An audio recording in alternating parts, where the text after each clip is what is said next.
In the last 5,000 years, man has torn the precious treasure of silk from these worms. For these worms, it was not enough to produce a harness-like thread or a net-like mesh.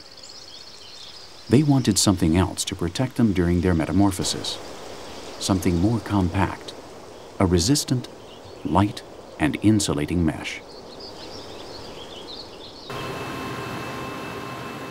Three features that chemists have tried to reproduce in modern synthetic fabrics with more or less success. Nowadays, there's no doubt that the future of these light-colored worms can be better found among cold test tubes than among romantic Asian landscapes. Scientists, fed up with looking for synthetic fibers similar to silk, have found in genetic engineering their ideal ally to turn silkworms into the main characters that synthesize colored threads with improved properties.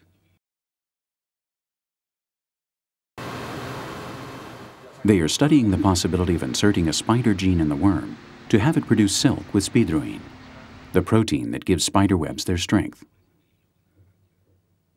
If it worked, we could manufacture parachutes or bulletproof vests from silkworm cocoons.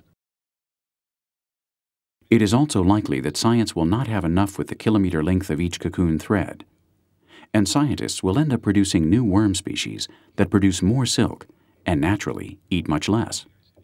While we wait for such a day, however, nothing can replace such a weaver and its precious material, silk.